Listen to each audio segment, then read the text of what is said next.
Hello everyone, मेरा नाम है हिमांशु और आप सभी का स्वागत है मैथ मैजिक्स विद हिमांशु में।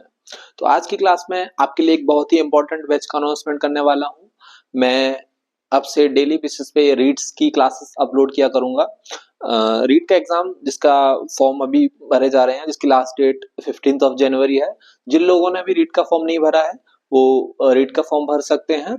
और तो सबसे पहले देखते हैं इसके सिलेबस को।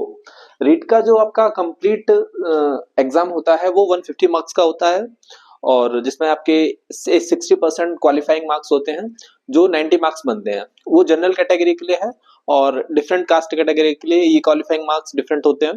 तो जिसमें आपका मैथ वाला सेक्शन है वो 30 मार्क्स का आता है। ठीक है, बहुत ही बेसिक मैथमेटिक्स आता है। आप इजीली 30 में से लगभग 28-29 मार्क्स अटेम्प्ट कर सकते हैं। तो ये जो क्लासेस मैं आपको कराऊंगा ये लेवल 1 के लिए कराऊंगा। लेवल 1 मतलब 1 to 5th के लिए कराऊंगा। ठीक है, तो सबसे पहले इसके सिलेबस की बात करते हैं। सिलेबस में आपका है whole numbers up to 1 crore. ठीक है, ये बहुत ही बेसिक टॉपिक्स हैं। अगर आपने एनसीईआरटी देखी होगी तो उसके ये 7th 8th के टॉपिक हैं। हालांकि सिलेबस में ये मेंशन किया गया है कि जो क्वेश्चंस आपसे पूछे जाएंगे उनका standard up to 10th class तक का हो सकता है। ठीक है, लेकिन मुझे नहीं लगता कि वो इतने हैवी क्वेश्चंस पूछने वाले हैं जो 10th स्टैंडर्ड के हों। कुछ एक क्वेश्चंस हो सकते हैं और हम उन पे भी बात करेंगे। लेकिन जो क्वेश्चंस होंगे उनका जो लेवल रहता है बेसिकली वो 7th 8th 9th तक का रहता है, मैक्सिमम 8 तक का रहता है। और तो सिलेबस पे बात करते हैं। Whole numbers up to 1 crore. ठीक है, प्लेस वैल्यू जिसको हम हिंदी में स्थानीय मान कहते हैं। देखो एक चीज और मैं आपको बता दूं कि यहाँ पे जो सिलेबस मैंने लिख रखा है वो इंग्लिश में लिख रखा है, लेकिन जब हम टॉपिक पढ़ेंगे जब जब जब हम जो भी टॉपिक पढ़ेंगे हम उसको हिंदी में भी डिस्कस करेंगे, जिससे ऐसे एस्पिरेंट जिनको इंग्लिश में थोड़ा प्रॉब्लम है वो हिंदी में इजीली समझ सकते हैं। ठीक है, फिर उसके बाद कंपैरिजन है, फंडामेंटल मैथमेटिकल ऑपरेशंस है जिसमें आपका addition subtraction multiplication and division. Basically ये सिंप्लीफिकेशन का ही पार्ट होता है जिसमें हम एडिशन करते हैं यानी जोड़ करते हैं, घटाना करते हैं, गुणा करते हैं, भाग करते हैं। ठीक है, और इंडियन करेंसी यानी कि कॉइन्स पे कुछ क्वेश्चंस बन जाते हैं। ठीक है, कॉइन्स पे या नोट्स पे कुछ क्वेश्चंस बनते हैं जो कि बहुत ही बेसिक लेवल के आपसे पूछे जाएंगे लेवल 1 में। ठीक है, इसके बाद आते हैं हम कॉन्सेप्ट ऑफ फ्रैक्शन। ये एक टॉपिक है आपका फ्रैक्शन, उसके ही ये सब टॉपिक्स आपको दिए हुए हैं जिसमें प्रॉपर फ्रैक्शन है, कंपैरिजन ऑफ प्रॉपर फ्रैक्शन है, एडिशन ऑफ फ्रैक्शन है, सब्ट्रैक्शन ऑफ फ्रैक्शन है। तो ये सारे मतलब बेसिकली ये भिन्न पढ़ेंगे आप। और भिन्न में भी तरह तरह की भिन्न होती हैं, जैसे आपकी कुछ भिन्न ऐसी होती हैं जिनके न्यूमरेटर सेम होते हैं, सॉरी डिनोमिनेटर सेम होते हैं। कुछ भिन्न ऐसी होती हैं जिनके डिनोमिनेटर जो होते हैं वो सेम नहीं होते हैं। तो इस तरह की भिन्नों को हम कैसे जोड़ते हैं, कैसे घटाते हैं, या उनका मल्टीप्लिकेशन कैसे करते हैं, डिवाइड कैसे करते हैं, ये सब हम सीखने वाले हैं। ठीक है, उसके बाद प्राइम और कॉम्पोजिट नंबर्स आते हैं। ठीक है, प्राइम नंबर्स और कॉम्पोजिट नंबर ये भी हम डिस्कस करेंगे। एलसीएम एचसीएफ बहुत ही बेसिक चीजें हैं, आप सबने पढ़ी होगी। उसके बाद हम यूनिटरी लॉ पढ़ेंगे, ये काफी इंपॉर्टेंट हो जाता है। काफी क्वेश्चन आप यूनिटरी मेथड से कर सकते हैं। और फिर प्रॉफिट लॉस, सिंपल इंटरेस्ट। ठीक है, ये आपके कुछ टॉपिक हैं। इसके बाद आता है plane plane and curved surface area. ठीक है, ये प्लेन है, मैंने प्लेस लिख दिया बाय मिस्टेक। ठीक है, किसी भी प्लेन का या कर्व्ड सरफेस एरिया हम कैसे निकालते हैं। उसके बाद 3D के भी कुछ 3D आपके सिलेबस में दे रखा है। ठीक है, क्योंकि सॉलिड मेंशन किया हुआ है, सॉलिड शेप्स होती हैं वो क्या होती हैं आपकी 3D शेप्स होती हैं, तो हम उनको भी डिस्कस करेंगे। और 3D में मैं आपको कुछ ऐसी ट्रिक्स बताने वाला हूं जिससे आपको फॉर्मूलेस याद करने की जरूरत नहीं पड़ेगी। समझ रहे हैं आप? तो ऐसी ट्रिक्स बताऊंगा मैं आपको। अगर आपको 2D के फॉर्मूले आते हैं तो 3D के फॉर्मूले आप खुद से ड्राइव कर सकते हैं, है ना। मतलब वो आपको याद करने की जरूरत नहीं है। 2D का फॉर्मूला पता है तो आप 3D का इजीली फॉर्मूला खुद से बना सकते हैं।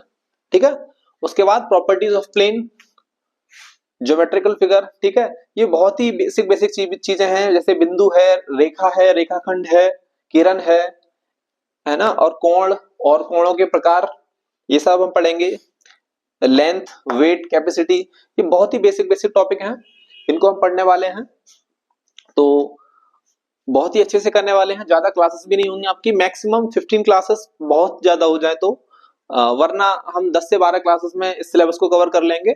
और क्लासेस को हम बहुत छोटा रखने वाले हैं। क्लासेस को छोटा हम इसलिए रखेंगे क्योंकि जब बल्क में कंटेंट हो जाता है तो उसको पढ़ने में भी प्रॉब्लम होती है। छोटी छोटी क्लासेस को हम इसलिए रखेंगे कि आप उसको स्लोली स्लोली आप फिनिश कर सकें और बहुत जल्दी फिनिश कर सकें। तो ऐसा नहीं है आपको बहुत टाइम देने की जरूरत है, मैथमेटिक्स को बहुत कम समय देके ही आप पूरा सिलेबस कवर कर सकते हैं, पहली चीज। दूसरी चीज ये है कि सिलेबस कवर कवर कराने के बाद में मैं आपको क्वेश्चंस की प्रैक्टिस भी कराऊंगा, ठीक है। जैसे ही हमारा सिलेबस खत्म होगा या उसके बाद हम उस पर्टिकुलर टॉपिक के क्वेश्चंस भी किया करेंगे, जिससे क्या है कि आपकी प्रैक्टिस बनी रहे। और जो क्वेश्चंस के टाइप होंगे वो बेसिकली प्रीवियस ईयर के क्वेश्चंस होंगे, तो आपकी प्रैक्टिस भी हो जाएगी और आप ये भी समझ पाएंगे कि लेवल 1 में किस तरह के क्वेश्चंस पूछे जाते हैं, ठीक है। और फिर इसके बाद क्या आता है आपका, लेंथ, वेट, कैपेसिटी के बाद क्या आता है, मेजरमेंट ऑफ एरिया। एरिया के कुछ क्वेश्चंस होते हैं जो कि बहुत ही बेसिक लेवल के होते हैं। एंड उनमें रिलेशन और पेरीमीटर किसका पूछा है, surface of square and rectangular objects. तो जो भी स्क्वायर की शेप में ऑब्जेक्ट होते हैं या रेक्टेंगल यानी कि वर्ग या आयत की शेप में जो भी आपकी इमेजेस होती हैं, ऑब्जेक्ट होते हैं, उनके एरियाज और पेरीमीटर से सवाल आ सकते हैं, ठीक है। तो बहुत ही आसान है, आप 10 से 12 क्लासेस में हार्डली आप इस पूरे सिलेबस को कवर कर लेंगे, तो आपको फिक्र करने की कोई जरूरत नहीं है। तो आज हम पहला चैप्टर शुरू करते हैं। चलो मैं इसको इरेज कर देता हूं, उसके बाद हम होल नंबर शुरू करते हैं। तो आइए हम अपने पहले टॉपिक की तरफ बढ़ते हैं। पहला टॉपिक है आपका होल नंबर्स, यानी कि पूर्ण संख्याएं। तो अब होल नंबर्स क्या होते हैं, होल नंबर्स को समझने के लिए हम थोड़ा सा पीछे जाते हैं। तो सबसे पहले समझते हैं कि हम एक नंबर लाइन लेते हैं। मान लीजिए ये आपकी एक नंबर लाइन है, ठीक है। ये आपका 0 है, ये 1 है, ये 2 है, ये 3 है, ये 4 है, ये 5 है, ये 6 है, इस तरह से, ठीक है। 7 8 9, ये आपका पॉजिटिव है तो एक्स एक्सेस हो जाएगा, ठीक है। और ये एक्स डैश एक्सेस हो जाता है।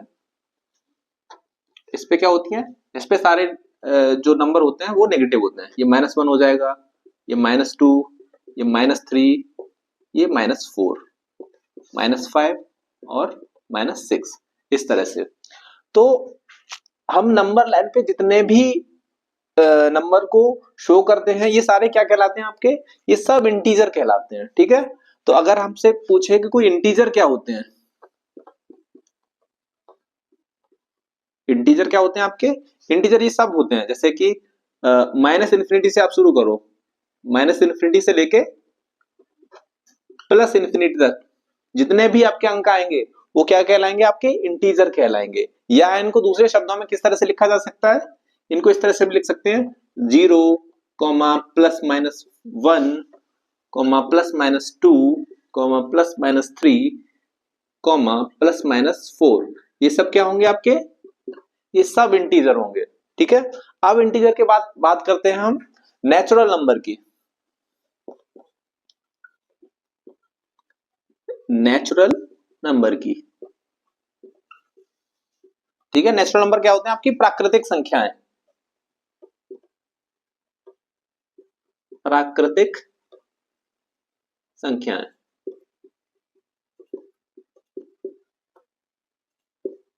तो नेचुरल नंबर क्या होते हैं आपके, नेचुरल नंबर आपके सभी धनात्मक पूर्णांक होते हैं 0 को छोड़ के, ठीक है। सभी इंटीजर को हम ले लेंगे और किसको छोड़ेंगे, सभी धनात्मक को, यानी कि सभी जितने भी पॉजिटिव आपके इंटीजर्स हैं हम उनको लेंगे और 0 को छोड़ देंगे, ठीक है। इसका मतलब ये है कि 1 से लेके आपके इन्फिनिटी तक सारे क्या होते हैं, प्राकृतिक संख्याएं होती हैं। तो प्राकृतिक संख्याएं कौन सी होती है, 1 2 3 4 5 6, ठीक है। ये सब क्या होती है, इन्फिनिटी तक, मतलब आप इसको अनंत तक लेके जा सकते हैं। ये सब क्या हो जाती हैं, आपकी प्राकृतिक संख्याएं, ठीक है। और हम इनको इंग्लिश में क्या कहते हैं, नेचुरल नंबर। और अब बात करते हैं होल नंबर्स की, ठीक है। होल नंबर्स क्या होते हैं, जो कि हमारा टॉपिक है। Whole numbers. होल नंबर्स आपके होते हैं सभी नेचुरल नंबर्स या सभी प्राकृतिक संख्याएं और जीरो। ठीक है, इसको हम जीरो से शुरू करते हैं, 1 2 3 4 5 6, और इसको कहां तक लेके जाते हैं हम, इन्फिनिटी तक। ये क्या हो जाते हैं आपके होल नंबर्स हो जाते हैं। ठीक है, यानी कि पूर्ण संख्याएं हो जाती हैं। समझ में आया आप लोगों को? तो नेचुरल नंबर क्या होते हैं, आपका एक से शुरू होता है। देखो ये सारे नंबर जितने भी पॉजिटिव और नेगेटिव यानी कि ऋणात्मक और धनात्मक दोनों ही क्या हो जाएंगे आपके, ये इंटीजर होते हैं। इसमें जीरो भी आपका शामिल होता है, प्लस माइनस वन, ये कहां से शुरू होता है, माइनस इन्फिनिटी से, और कहां तक जाता है, प्लस इन्फिनिटी तक। तो zero plus minus one plus minus two plus minus three. ठीक है, इस प्लस माइनस का मतलब है कि हम इसमें प्लस वन को भी शामिल करेंगे और माइनस वन को भी शामिल करेंगे। प्लस माइनस टू का मतलब है कि हम इसमें प्लस टू को भी शामिल करेंगे और माइनस टू को भी शामिल करेंगे। ठीक है, तो ये सब क्या कहलाते हैं, आपके इंटीजर कहलाते हैं। नेचुरल नंबर वो नंबर होते हैं जो धनात्मक होते हैं। ठीक है, और इसमें जीरो आपका शामिल नहीं होता। ठीक है, ये जीरो शामिल नहीं होता। तो ये कहां से शुरू होता है, वन से, 1 2 3 4 5 6, और इसको हम इन्फिनिटी तक लेके जाते हैं। ठीक है, और होल नंबर्स क्या होते हैं, हम सारे नेचुरल नंबर को शामिल करते हैं और उसके साथ साथ हम जीरो को भी शामिल करते हैं, तो वो क्या हो जाते हैं आपके होल नंबर। आइए अब हम स्थानीय मान को पढ़ते हैं। ठीक है, तो स्थानीय मान से आप समझते क्या है, सबसे पहले ये देखिए, स्थानीय मान का मतलब होता है किसी भी नंबर का उस स्थान पर मान। ठीक है, तो उसको क्या बोलेंगे हम, स्थानीय मान। तो अब देखो स्थानीय मान को अब निकालते कैसे हैं। ठीक है, इंग्लिश में इसको कहते हैं प्लेस वैल्यू। ठीक है, तो कहने का मतलब ये है, सबसे पहले हम भी देखते हैं, ये देखो इकाई का अंक होता है, आपको इकाई का, दहाई का, सैकड़ा, हजार, 10,000 कैसे निकालते हैं वो तो पता ही है। तो हम क्या करते हैं, हम अपने दाएं हाथ से शुरू करते हैं। ठीक है, दाएं हाथ मतलब सीधे हाथ से शुरू करते हैं, और सीधे हाथ पे जो पहला अंक आपका होता है वो होता है इकाई का अंक, ये होता है आपका इकाई। ठीक है, ये होता है आपका दहाई। ठीक है, ये होता है आपका सैकड़े का अंक, सैकड़ा, उसके बाद हजार, फिर 10,000, है ना, फिर 10,000 के बाद क्या आता है, लाख, 10 लाख, करोड़, 10 करोड़। ठीक है, इस तरह से। तो हम क्या करते हैं, देखो जो इकाई वाला अंक होता है, ठीक है, इकाई वाले अंक की वैल्यू क्या होती है, इकाई वाले अंक की वैल्यू केवल वही वैल्यू होती है जो उसकी फेस वैल्यू है। अब फेस वैल्यू क्या होता है, फेस वैल्यू का मतलब होता है जो अंक की वैल्यू है। जैसे आपसे पूछा जाए कि इसमें 4 की फेस वैल्यू क्या है, तो 4 की फेस वैल्यू तो वही रहती है ना। कि आपसे पूछा जाए 4 की फेस वैल्यू क्या है, तो 4 की फेस वैल्यू 4, 5 की क्या है 5, 6 की क्या है 6। तो जो डिजिट है या जो अंक है उसकी फेस वैल्यू वही रहती है, लेकिन प्लेस वैल्यू के साथ ऐसा नहीं होता है। तो इकाई का जो अंक होता है उसकी जो प्लेस वैल्यू होती है और फेस वैल्यू होती है वो दोनों सेम होती है। ठीक है, इकाई का इकाई ही रहता है, साथ ही रहता है। अब बात करते हैं दहाई की। ठीक है, तो दहाई का स्थानीय मान निकालने के लिए सबसे पहले हम वो अंक लिखते हैं। अब आप देखिए कि उस अंक के सीधे हाथ पर कितने अंक हैं। ठीक है, तो 6 के सीधे हाथ पे यानी कि राइट हैंड पे कितने अंक हैं, एक अंक है। तो जितने अंक हैं उतने ही जीरो लगा देते हैं। तो 6 के बाद कितना है, 7 है, तो 7 के बाद हम एक जीरो लगा देंगे, तो क्या आ जाएगा, 6 का स्थानीय मान आ जाएगा। ठीक है, समझ में आया? क्या करते हैं, हम देखते हैं कि सीधे हाथ पे कितने अंक हैं। अभी देखो 7 के सीधे हाथ पे कोई भी अंक था नहीं था, तो हमने 7 का साथ ही रहने दिया। 6 के सीधे हाथ पे कितना अंक है, एक है, तो हमने 6 के बाद एक जीरो लगा दिया। तो 6 की यहाँ पे प्लेस वैल्यू कितनी आ गई या स्थानीय मान कितना आ गया, 60। अब बात करते हैं 5 की। 5 लिखेंगे, पहले हम क्या करते हैं वो अंक लिख लेते हैं, उसके बाद अब देखते हैं इसके सीधे हाथ पे कितने अंक हैं, 2 अंक है, तो 2 जीरो लगा देंगे, तो 5 का स्थानीय मान निकल आएगा। 4 का, 4 का क्या होगा, सबसे पहले वो अंक लिखेंगे और उसके सीधे हाथ पर कितने अंक है, 1 2 3, 3 है तो 3 जीरो लगा दीजिए, 1 2 3, तो 4,000 क्या आ गया, 4 का स्थानीय मान, 500 आया, 5 का स्थानीय मान, 6 का आया 60 स्थानीय मान, और 7 का आया 7 स्थानीय मान। स्थानीय मान की विशेषता ये होती है कि सभी स्थानीय मान को आपस में अगर जोड़ दिया जाए तो वही अंक बनाता है जिसका हम स्थानीय मान निकाल रहे हैं। जैसे आप इन सबको आपस में जोड़ोगे ना तो यही 4567 ही निकल के आएगा। एक बार कोशिश करें, चलिए 4000 को किसको जोड़ना है, 4000 को, 500 को, 60 को और 7 को। तो देखो 7 के ऊपर 3 जीरो तो 7 आ जाएगा, ये 6 आ जाएगा, ये 5 आ जाएगा और ये 4 आ जाएगा। तो देखो 4567 आया और हमने 4567 के ही स्थानीय मान निकाले थे। ठीक है, एक और सवाल देखते हैं। तो इसमें देखो क्या हो जाएगा, ये इकाई का अंक हो जाएगा, ये दहाई का अंक हो जाएगा, ये सैकड़ा, फिर हजार, ये 10,000 और ये हो जाएगा लाख। ठीक है, तो देखो सबसे पहले 7 का स्थानीय मान निकालेंगे। 7 का कितना हो जाएगा, 7 ही, क्यों, क्योंकि इसके दाएं हाथ पे कोई भी अंक नहीं है। 6 का कितना हो जाएगा, 60, क्यों हो जाएगा, क्योंकि इसके दाएं हाथ पे एक अंक है तो एक जीरो हम लगा देंगे 6 के बाद। 4 का कैसे निकालेंगे, सबसे पहले हम लिखेंगे 4 और इसके दाएं हाथ पे कितने अंक हैं, 2 अंक हैं तो 2 जीरो हम लगा देंगे। फिर हम 3 का स्थानीय मान 3 और 3 जीरो लगा देंगे, 1 2 3, क्योंकि 3 के बाद कितने अंक है, 4 6 7। हमेशा दाएं हाथ पे देखेंगे, कहीं आप ऐसा मत करना कि आप बाएं हाथ पे देखने लग जाओ तो फिर गलत हो जाएगा आपका क्वेश्चन। 9 का देखेंगे तो 9 के बाद कितने अंक है, 4, तो 4 जीरो लगा दीजिए।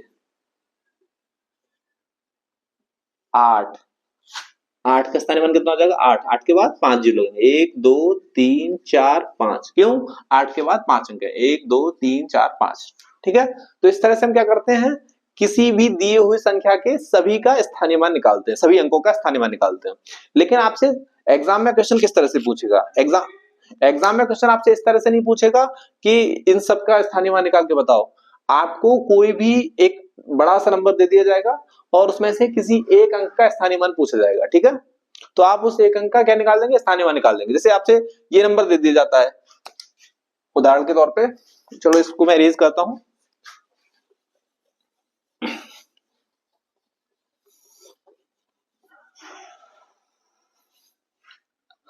आपसे कह दिया जाता है कि 4372 में 3 का स्थानीय मान बताओ।